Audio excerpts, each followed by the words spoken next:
आज supreme court of Pakistan में मखसूस नशिस्तों के हवाले से दोबारा समाअत हुई। समाअत के दौरान बार बार 13 जनवरी के फैसले का जिक्र आया। 13 जनवरी का वो फैसला जिसके तहत पाकिस्तान तहरीक इंसाफ से बल्ले का निशान ले लिया गया था।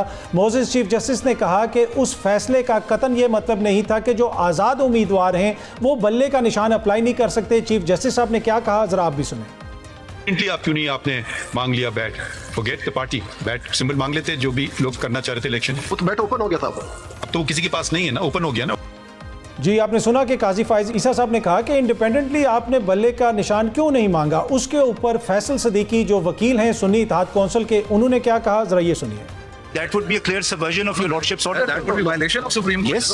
अगर आप kindly read para. मेरे ख्याल में तो बिल्कुल नहीं है।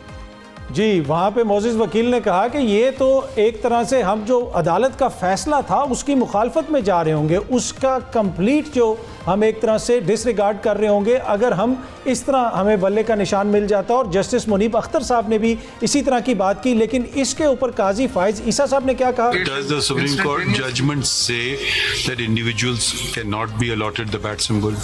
Does it say that? जी, चीफ जस्टिस साहब ने सवाल किया कि जजमेंट में कहाँ पे लिखा है कि इंडिपेंडेंट जो लोग हैं उनको बल्ले का निशान नहीं मिल सकता। इसके ऊपर जस्टिस मुनीब अख्तर साहब ने क्या कहा, जरा ये भी सुने। Inexorable logic of that judgment can lead only to this conclusion that the election bat symbol is off the book. No one can get it. Full stop. Not for this general election 2024. That is the logic. Anything that deviates from this logic deviates from the judgment. जी, आपने सुना कि justice Munib Akhtar साहब ने कहा कि जो बुनियादी logic था उस जजमेंट का वो ये था कि कोई भी बल्ले का निशान नहीं ले सकता और इन इंतखाबात में बल्ले का निशान किसी को नहीं मिलेगा। अगर कोई इस चीज़ से हटता है और ये कहता है कि बल्ले का निशान किसी को मिल सकता है तो बुनियादी तौर पे आप उस जजमेंट की मुखालफत में जा रहे हैं। तो काफ़ी वहाँ पे बहस होती रही, बार बार बल्ले का जिक्र आया, बार बार 13 जनवरी के फैसले का जिक्र आया और एक तरह से लगा इस तरह के ये जो सारा इस वक्त माहौल बना हुआ है, मखसूस नशिस्तों वाला मामला है, ये इस वजह से इतना पेचीदा हो गया क्योंकि 13 जनवरी के फैसले की वजह से पाकिस्तान तहरीक इंसाफ से बल्ले का निशान ले लिया गया और बहैसियत पार्टी वो इंतखाबात में हिस्सा नहीं ले सकी। अब ये मामला आगे चल रहा है, देखते हैं कि अदालत इसके ऊपर क्या फैसला देती है। लेकिन इस सारे ये सारा जो चक्कर है, ये जो सारी गुफ्तगू हुई अदालत के अंदर भी और ये जो सारी एक्सरसाइज हुई, इसमें एक चीज़ बड़ी इंपॉर्टेंट है और वो एक्सरसाइज है इलेक्शंस की एक्सरसाइज। और उसमें कौन हिस्सा लेता है? उसमें अवाम हिस्सा लेते हैं और सबसे ज़्यादा जो इंपॉर्टेंट किसी का राइट है तो वो अवाम का राइट है। इस हवाले से जस्टिस अतर मिनुल्लाह साहब ने क्या कहा, जरा ये भी सुने। Political party थी PTI. It was consistently complaining that it was not getting a free hand to contest the elections.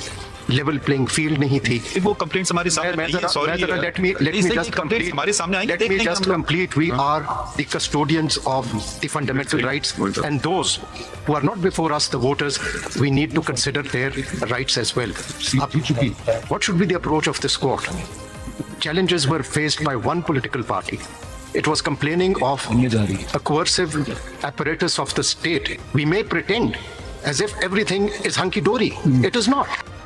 Justice Athar Minallah साहब ने कहा कि हम ये प्रिटेंड कर सकते हैं कि सब कुछ बेहतर है, सब कुछ अच्छा है, लेकिन ऐसा नहीं है। उन्होंने कहा कि एक सियासी जमात मुसलसल ये कंप्लेन करती रही कि हमें लेवल प्लेइंग फील्ड नहीं मिल रही, हमें बेहतर तरीके से या जिसे आप कह सकते हैं कि उस तरीके से इलेक्शन में हिस्सा नहीं लेने दिया जा रहा जिस तरीके से दीगर जमातें ले रही हैं। तो इस चीज़ का उन्होंने बरमला इज़हार किया और एक मौके पर बीच में काजी फाइज ईसा साहब ने कहा कि ये जितनी कंप्लेंट्स हैं जो तहरीक इंसाफ करती रही, ये मामला इस वक्त हमारे सामने नहीं है। जब ये मामला आएगा हम इसको देख लेंगे। लेकिन जस्टिस अतर मिनुल्लाह साहब ने कहा कि बहुत ज़रूरी है कि मैं ये अपना सेंटेंस कंप्लीट करूं, ये बात कंप्लीट करूं।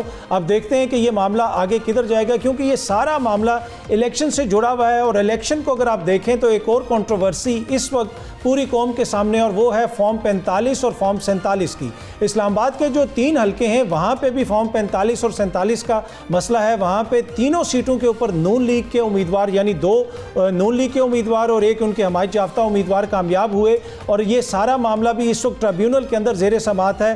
अब जो तारिक फजल चौधरी साहब हैं और दीगर जो दोस्त हैं जिन्होंने इलेक्शन जीते इस्लामाबाद से नून लीग के, और एक जो गालिबन आज़ाद जीते थे और फिर नून लीग में शामिल हुए, उन्होंने ट्रिब्यूनल के ऊपर अदम एतमाद का इजहार कर दिया। लेकिन कुछ अर्सा पहले जब पाकिस्तान तहरीक इंसाफ के कैंडिडेट इस्लामाबाद हाई कोर्ट में गए थे, उस वक्त तारिक फजल चौधरी साहब क्या कह रहे थे, ज़रा ये सुनिए।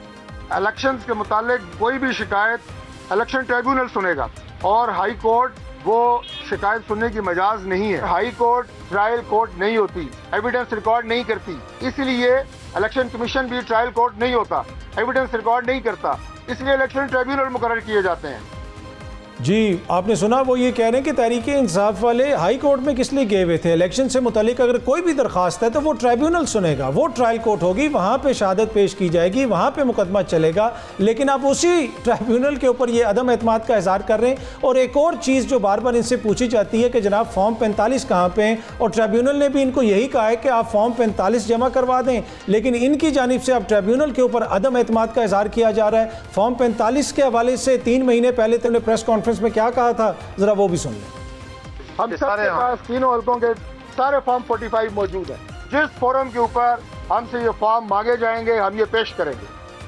जी तीनों हलकों के फॉर्म 45 मौजूद हैं, जिस फोरम पे कहेंगे हम पेश कर देंगे। अब ट्रिब्यूनल वही फोरम है जिसके हवाले से तारिक फजल चौधरी साहब ने खुद कहा था कि वहाँ पे ये सारी चीज़ें जो हैं आगे बढ़नी चाहिए, वहाँ पे ये मुकदमा चलना चाहिए, वहाँ पे इसकी समाअत होनी चाहिए। अब वही ट्रिब्यूनल इनको कह रहा है कि फॉर्म 45 जमा करवाएं, 7 बयाने हल्फी जमा करवाएं, लेकिन वहाँ पर ये जमा नहीं करवा रहे और अब उसके ऊपर अदम एतमाद का इन्होंने इजहार कर दिया है।